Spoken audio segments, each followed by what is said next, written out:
And the Punt Boys are back. It's been if you followed our betting last night, it's been a tough day for me, especially. I've been in hiding, but I thought, you know what, I'm after to appear for the podcast today. But if you've got any comments, send them my way, lads. I do apologise for my performance last night.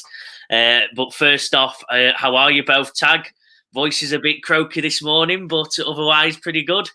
Yeah, busy weekend. Voice is nearly going. I'm happy in the fact of my London pick and my touchdown pick both come in. But it swings and roundabouts. I'm glad I can sort of back my end up this week. There's been a few weeks where I've let you boys down, so I'm glad I can sort of hold my end of the bargain this week and be a bit more positive. Vish, how are you? Yeah, good. Yeah, like I said, not the ideal night betting wise, but fantasy wise, I had a stormer. Definitely in the Punt League anyway. So I managed to catch Lachlan Walmsley while he was out celebrating. Obviously winning the grand final, and my boys have delivered. So looking good at the minute. So yeah, it's been a good night, fantasy. I like it, yeah. Very interesting, really interesting. I think Sunday slate of football. A lot of talking points. So we'll get straight into some with the Overreaction Monday, and I'll get straight into it, lads. I think the San Francisco 49ers are not going to make the playoffs. Ooh. Big. Yeah. That's my overreaction. Let's hear some. I like it. I'm just having a quick look at the division. I believe Seattle will go back top now, won't they? So I think wildcard, they're going to definitely struggle. That NFC North, it looks at the minute, them two of them teams will be sitting in the wildcard spots. I think they'll come good. I'm going to go against you, Joe. I think they've had a lot of injuries. They spoke about a few coming back last night. I know Ayuk's done now. Debo was ill. I think at the minute the panic stations aren't fully there, and that's why they are pushing CMC. As soon as there's that doubt, CMC is going to be getting rolled out, I think.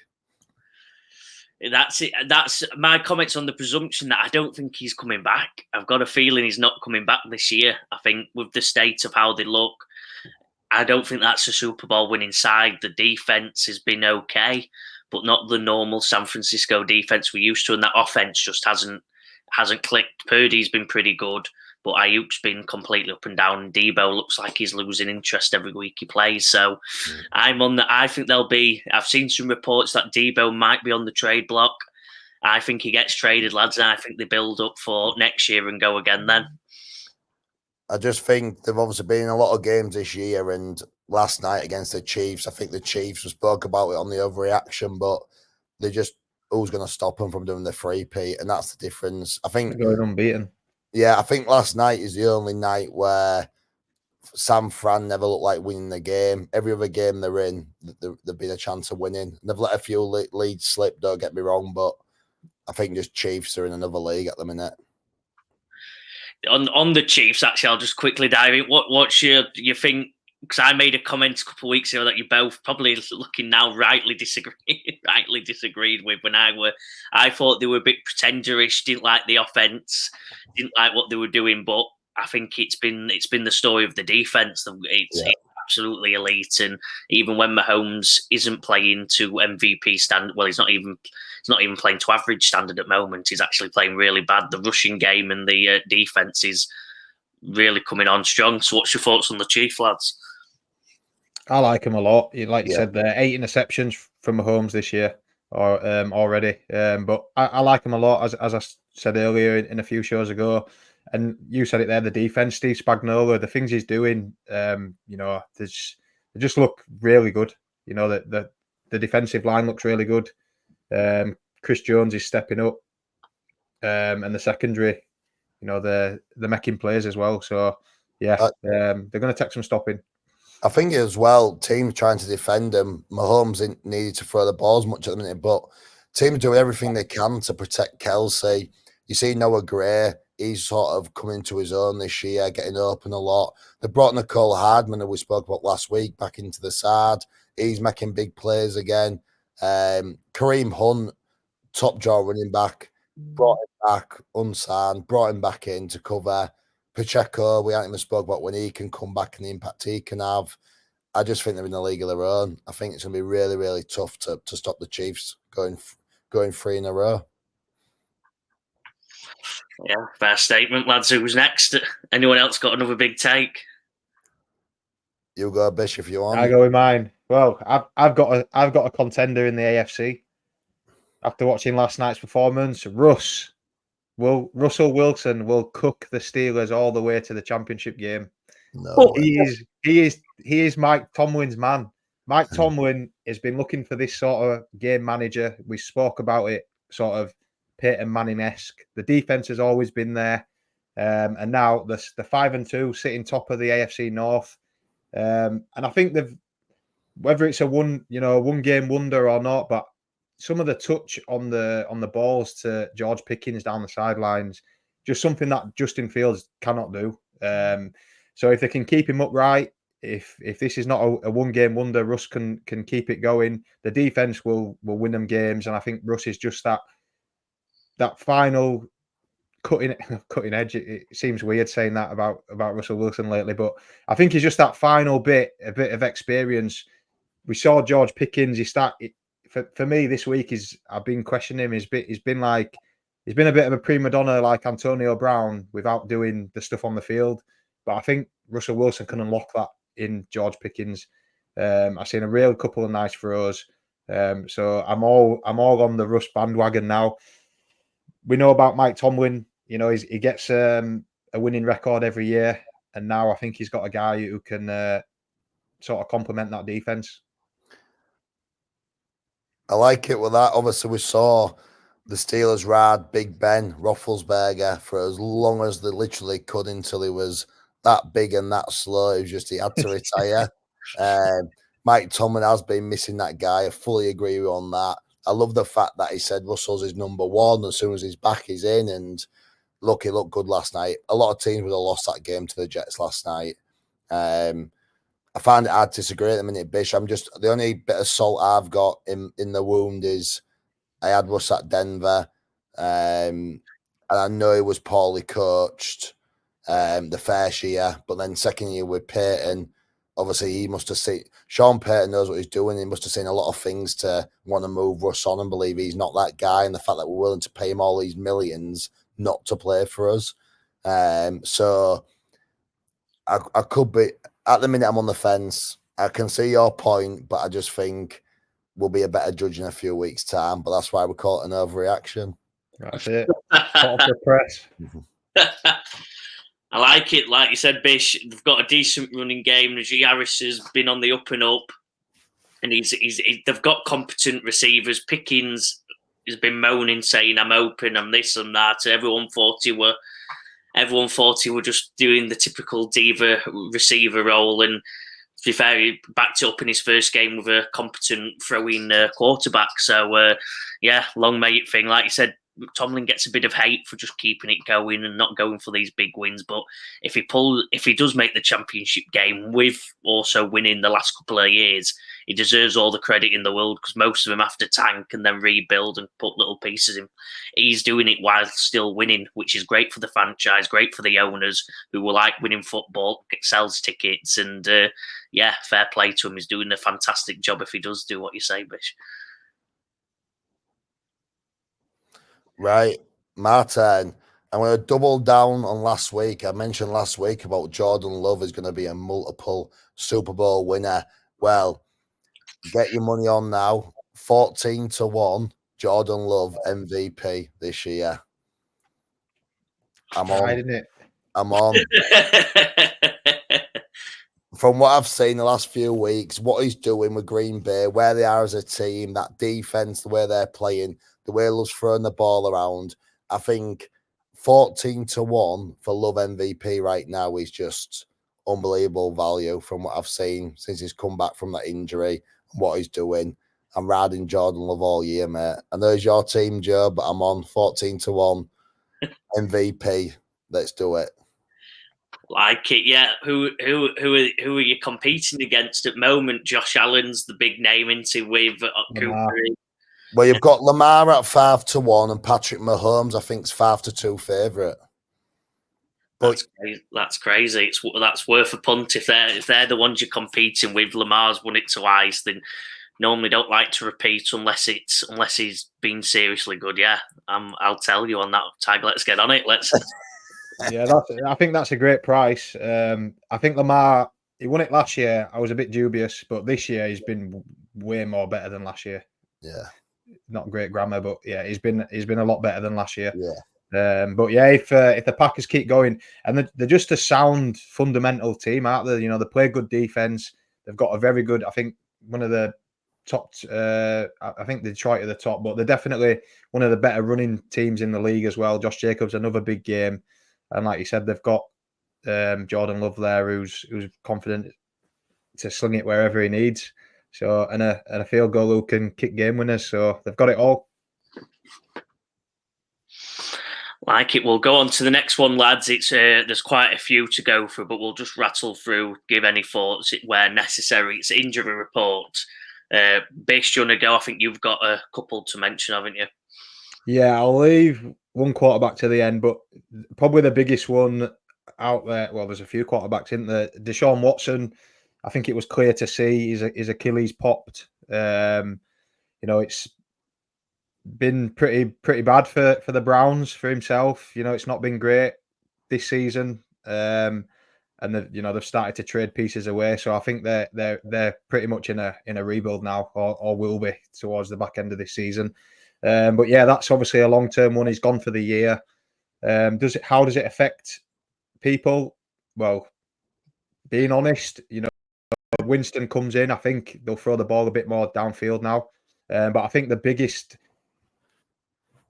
sort of receiver out there for them is the tight end, David Njoku. And we saw the back end of the game. I think Thompson Robinson, the quarterback, threw one up, and you know he's pretty agile for a big guy.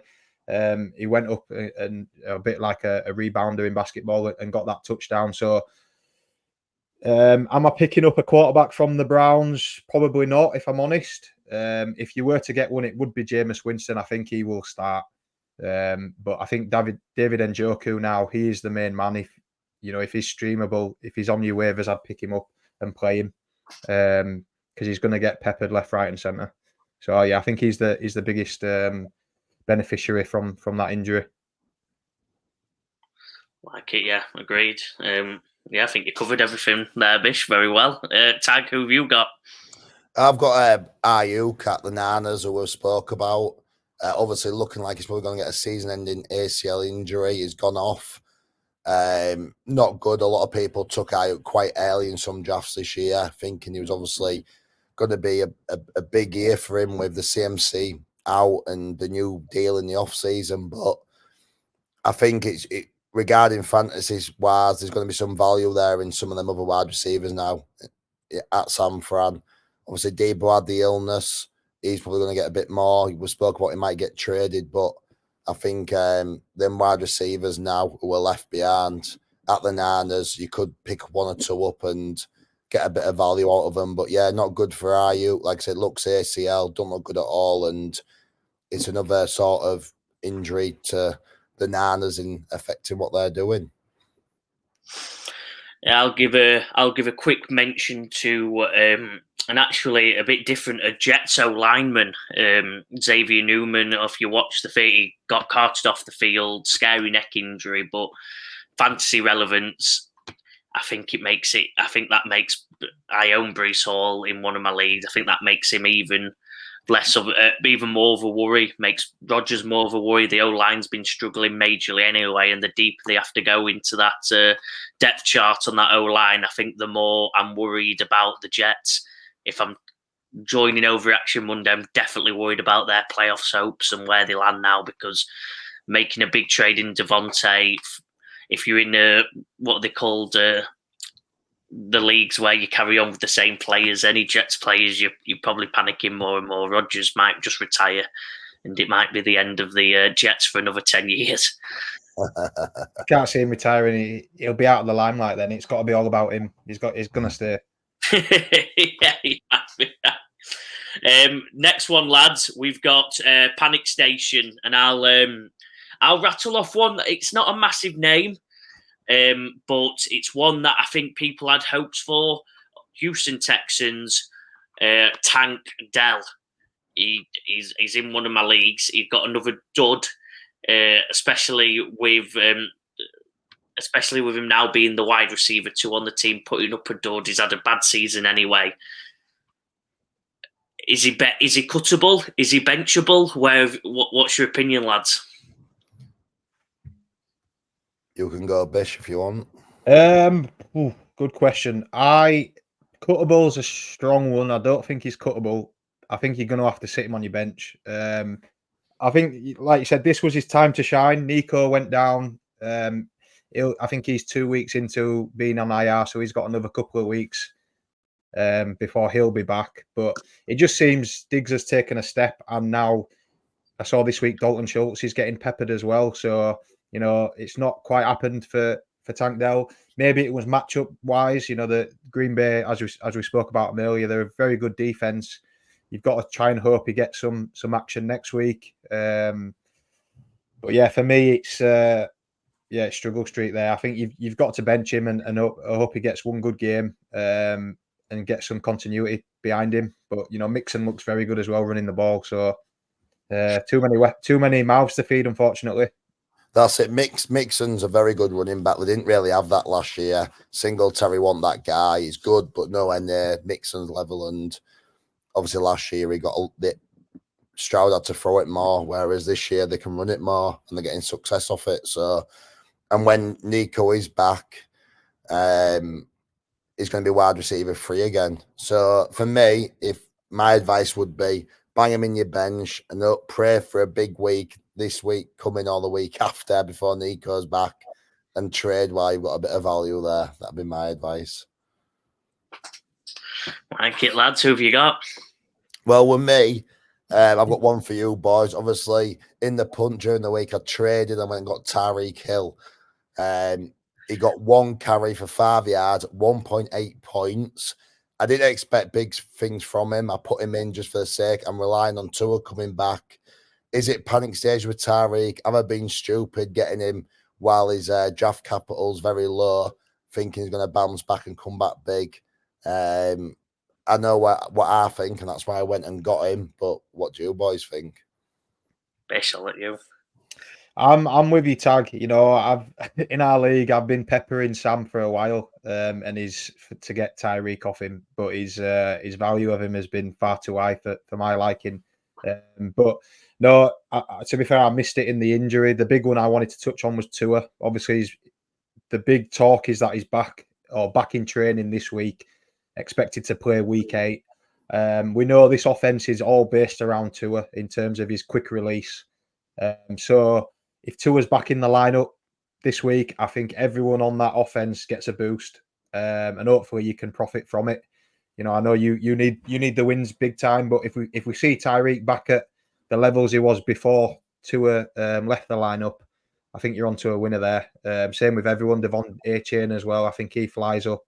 So it's a big week for obviously Miami themselves, but it's a big week for people who own their pieces of their offense. We'll see what Tua's designation is come game time.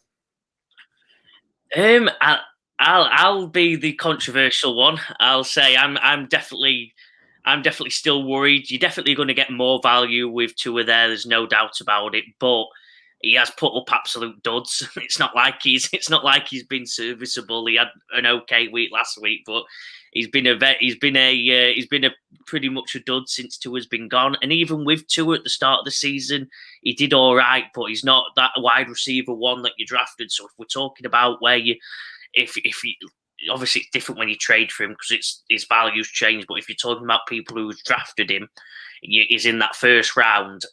I would still be on the panic stations. I just don't think they've got the O-line. I don't think they've got the plays. I think a lot of the defenses are figuring it out. And I think if Tua comes in, you'll definitely see an uptick, no doubt about it. But is he anywhere close to that wide receiver one that you've drafted him as? No. So I'd still be on the panic stations and probably looking to move on and try get with the hopes. If you're trying to double bluff someone, if you've drafted him, people think it's going to be an upturn with Tua back. I'd see if you can get value of people who are trying to, like you tag, someone who's trying to find value in someone there, trade him, get someone a bit more consistent, and probably get someone in a team where you guaranteed them wins. Which with Miami's defense and their O-line at the moment, I'm not with it. I'm off the Dolphins. Contrasting, I like it. Got to be a bit controversial, lads. Yeah. Yeah, I think it's all on Tua. It's all on Tua. If he comes back and he's the Tua of last year, if he's just himself, I think this offense flies like it did last year. We'll get the handcuffs off Tyreek and we'll see him free again. That's it. See him, the peace signs back up. Yeah. Bitch, who's yours? I'm not sure. I was saying I was struggling. I don't really have one, if I'm honest. Having a quick look. I suppose we'll touch. I'm not sure if we touched on it last week, but we know Derek Carr's out at the minute. Shaheed is now gone as well. We touched on Olave a little bit, but it looks like Rattler's the quarterback for at least another week, maybe another couple. We're getting to that week 8 now. The playoffs are coming quick and fast. Even Kamara looked, he had a pretty poor game. What are you doing in terms of your Saints players? You've got your Olaves, obviously, is your big name. You've got Kamara there. Are you looking to hold on to these, knowing that Derek Carr's probably still a couple of weeks away from being back? I'll be 2 steps ahead. I had Olave in one of my other leagues. I've already traded. I've already got myself out to that Saints. I follow football analysis on YouTube. I hope that's his name. He's a lad who just loves football, talks about everything, and he's been completely off the Saints all year, even when they went 2-0. And I got a bit of value out of Olave in my other leagues. I'd say get out of there. If I back his takes and you back what the eyes have now told you the last 4 weeks of losing with Carr out, I don't think there's anything coming from this offense. The O-line's not good enough. The overall scheme's not good enough. The coaching's not good enough. And I'd say get out if you can. But at this point, Bish, I'd say everyone but Olave is near uncuttable. So Kamara as well, but Kamara might get traded. We'll see there. But I'm out on the Saints completely again. Another one I'm completely out of. I'll quickly flip it on Olave. Bit of a different point. I've got Olave in the pun. He's all on Derek Carr, a bit like we're talking about Tyreek with Tua, if Tua's back. But I went out last week. I got Amari Cooper. I got Tyreek Hill. I got 2 wide receiver ones, in my opinion. And I can leave Olave on the bench now. I don't think I'd get enough value in trading him right now. So I think the thing for Olave with me is wait for Derek to come back. If he's scoring well, then make the call whether we trade or whether you bang him in that flex spot when needed. So that's where I'm on Olave. I'm just going to sit tight and see what unfolds the next few weeks because I don't actually need him to start at the minute. And then last one, lads, I've got another team-based one about their offensive products. Where are you at now with the Kansas City Chiefs offense? Obviously, you've talked about them. You've talked about them possibly doing the triple now, all of that. But their offense has been poor. Where are you at with the people there? Obviously, you may have, I'm hoping, because I've traded for him in another league, Pacheco coming back, but you've got Tyreek, so that might be a split backfield. You've got no wide receivers really taking that big step up. It's a bit joint. Are you in on anyone? Are you out? Where are we at? Are we on the panic stations with Mahomes as a QB? Give us your takes on the Chiefs offense. I just don't want any of them. Don't have any of them if you can. I think if you've got Kelsey, you can't trade because you're not getting a better tight end than him, and you just need to hope he finds that form at some point and gives you that big game. I traded away Waiver in part of my Tyreek deal because Waiver we've seen is a bit like Jameis at Lions. Is a rocks or diamonds, big play, no big play game, and everyone else is spreading the rest of the work. Like you said, Kareem Hunt's now found his feet. He'll go 50-50 with Pacheco. The other wide receivers, it's split. All if I've got any Chief players, I don't want them. But if I've got Kelsey, I think I've just got to keep him and ride it. For me, the only pieces I want is the backfield. If I am a Kareem Hunt owner, I'm selling him high now and taking anyone that I can get who's a starter. Because like you said, Pacheco's on his way back very soon. And then more than likely he'll take over, or like you said, they'll split carries. So yeah, I'm pretty similar. To be fair, the only piece I do want is I want the Kansas City defense. I'll play that week in, week out and be confident that scores me some points. And I just want to add this on. Sorry, Joe. I've got a conundrum now. Now we're getting to that sort of trade deadline. What are your thoughts on boys taking gambles on players? So, for instance, we've got there's rumours of Cooper Kupp going. I've seen you've mentioned Debo, Joe. There's Alvin Kamara I've seen mentioned. Are you taking gambles on players, or are you just just playing it by ear and not risking it at all? I think it depends where you are in your league, Bish. I think me, I've managed to scrape a win this week, and Nick Chubb's had a week behind him now. I've got CMC. Is he back on? I don't know. I'm risking on Tyreek Hill. I've risked on Amari Cooper to find his feet. Because if it comes off, you have a chance of winning the comp. But I think if you flip that in the position what you're in, Bish, and where you are in the league, you don't need to take risks. Let people come and overpay you for something. I think it just depends on where you are. I think I'm in the toughest position on that argument, Bish. I was 3-3. I've been absolutely hammered this week, and I'm going to be 3-4. I've got a basis of a team that can do well in the playoffs. CD, Josh Jacobs. I've got some good pieces there, but I don't have enough to win the league. So I'm at the stage now where I'm thinking about taking some punts. You know what I mean? Taking some risks. But I don't really know. I've got George Pickens, who had a good week. I don't know where I go. Obviously, my picking up Ramondre has been an absolute disaster from our trade. Bish, CD's not been good enough to cover up that. I'm in a tough position, Bish. So I don't know. I think I have to, because I've got hope of possibly doing something in the league. I've got basis there, but I've got I can't compete to you on a week-to-week basis. So I think I will have to take a risk, but it's going to have to be a very, very calculated risk where, like I said, Tag can shoot for the moon and actually take some big risks. And obviously with Amari and Tyreek, they might end up paying off big time here. So I think I'm in a sticky one, because I don't want to give up my good pieces for a risk, but then I don't really have much else to trade. So I don't know, Rich. I'm probably the one who needs to be asking for help there. Hey, Joe, don't you worry, son. Later on, you'll be getting Travis Etienne offered in a nice little trade. The Jags are coming back strong. For the viewers out there as well, me and Tag did execute that trade last week. He did acquire Amari Cooper for Cooper Kupp. So that was a trade that went down. And I'm dangling another couple of pieces out there for you both. Devontae Adams and Cooper Kupp are still there, Joe. So if you want to take that calculated risk, mate, I'm here for you. I don't know what you'd want, though. I don't know what you'd want from I'll take Pickens. Yeah, Pickens is my only tradable piece. I can't move on from Jacobs. I can't move on from CD. So I guess Pickens I'll have to turn into something, won't I? So yeah, you might see some trades later on tonight in next week's show. But quickly, lads, we'll rattle through the top player of the week. Who is your first one? Bish, do you want to lead the way? Yeah, I've spoke about him. He's my overreaction. I think it's Russ for me. That performance last night was pretty special. Coming back from what we've seen, 264 passing yards, 2 touchdowns, and then he rushed for 1 as well. So just short of 25 points in the punt. I don't believe anyone had him. He's there, he's streamable. So if you took the risk and played him, you did well.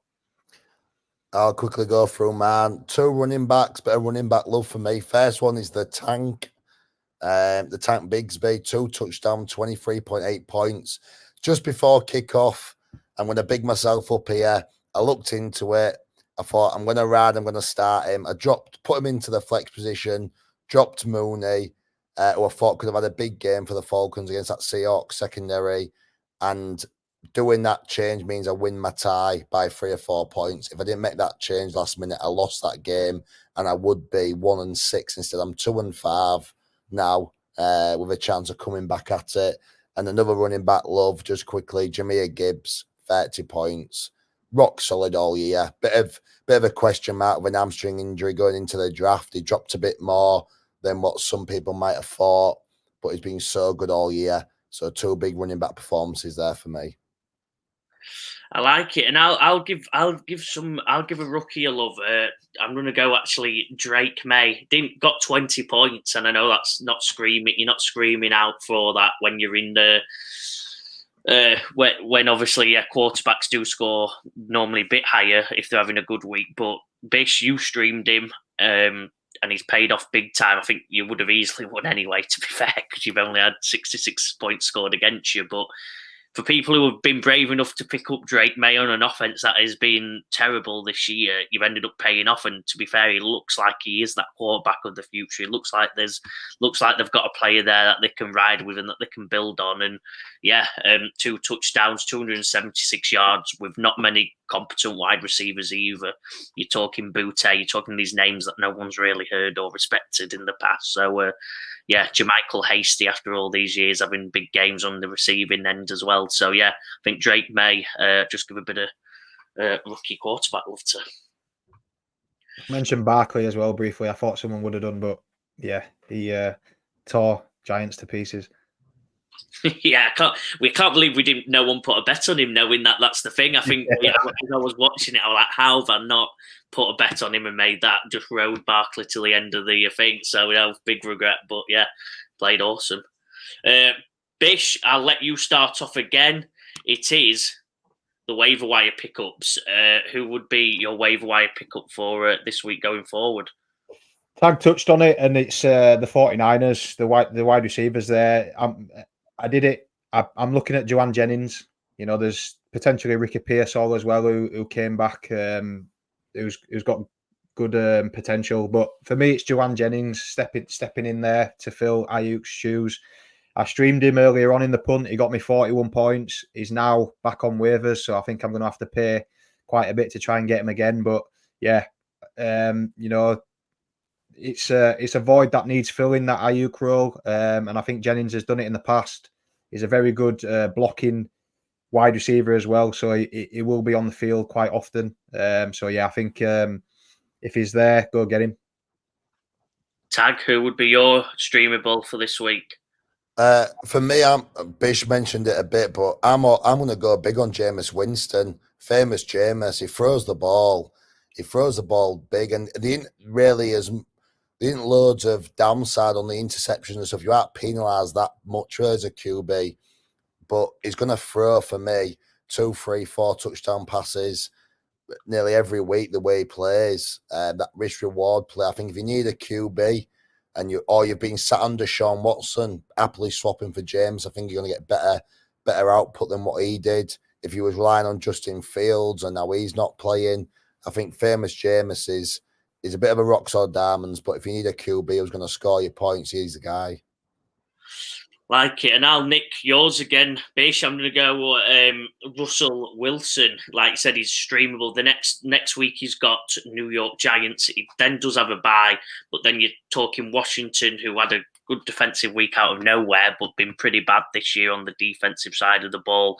You've got Baltimore, where you'll probably have to drop, but then you've got Cleveland, Cincinnati, and Philadelphia, who all haven't been brilliant against the quarterback. You finish off with Baltimore, Kansas City, so you'd probably drop him then, but you finish off, if you're in your league, you get Cincinnati in the last game of the year, so you've got a bit of fun with him up and down, but that's what streamable QB is all about. And I think in them bad matchups, the Giants, the Washington, the Bengals, I think he's more than streamable and probably going to pull off points like he did last night. Nice. And again, the punters, the best kickers of the week. Let's finish it off, lads. Any good story for the kickers with our name? I watched the Rams-Raiders game, and my kicker of the week is Daniel Carlson for the Raiders. He scored all their points, 5 field goals, 15 points, but they weren't good enough to to come away with a win. But yeah, for me, it's Daniel Carlson. Nailed everyone. And I'm just going to chuck in quickly because I love my ex-Broncos. I love my Broncos. Brandon McManus off free agency. He comes in. He nails the game winner. There was a timeout called. They re-spot it back up and he nails it again. Good to see McManus having some success. I loved him at the Broncos. He did a nice Lambo leap as well, didn't he? I saw that in amongst it all. Yeah, I think that's it. Will Lutz had a brilliant week with 18 points for your Denver tag. Other than that, another really interesting week. Fantasy-wise, lads, quickly, how you doing? I'm 3-4 now after a really, really bad loss. Looks like I'm only going to score about 60 points. So I'm reeling at the moment. No, sorry, no, that's in my other league. This is even worse. I'm going to score 48. Yeah, I'm going to score 48 points. It's my worst week in fantasy history. I've got a lot of work to do, lads. So, yeah, you'll be seeing a lot of action this week from me, I think, with 0 fab and one player who was traded. We'll see what it is. For me personally, I think I'm going to be the happiest man in the country who's actually 2-5. I'm happy with my squad. I'm happy with my team. I'm 2-5. Nick Chubb's got a game under his belt. See what happens with CMC. Tyreek Hill Tua comes back. Amari Cooper. I'm happy. I'm very, very happy with my team and squad. And I've picked off another win. And I'm just going to keep grinding. And I'm going to make that playoffs. And that team's going to be stacked and ready to compete. Come hot at the right time. But yeah, no, I'm doing well. I'm 6-1. I've just knocked off Lachlan Walms who was also 5-1. Shout out to Isaac Farrell. He looks like he's going to be going 6-1, but for me, the team I'm worried about is Jordan Lane. I was going to say Laney had the first year team in last year. His team's looking strong. Yeah, he scored big last week. He looks like he's going to win this week. Oh yeah, he's playing you, Joe, isn't he? Yeah, so he is going to win this week. So he'll go 4-3. But I'm just looking through his team, and it's stacked. He's got Joe Burrow, Derrick Henry, Tony Pollard, Amon-Ra had a massive game. Drake London. So Mark Andrews is finding a bit of form as well after he tried trading him. Oh yeah. Well, he's got Tucker Kraft in as well, and Jordan Addison. So it's a stacked team. So I'm keeping an eye on him. Well, lads, another interesting week. As I said, please like, share, subscribe, everything you need to do. Put your comments in. Take the piss out of me after the worst week of my NFL history. But yeah, thanks for coming on, lads, and see you on Friday.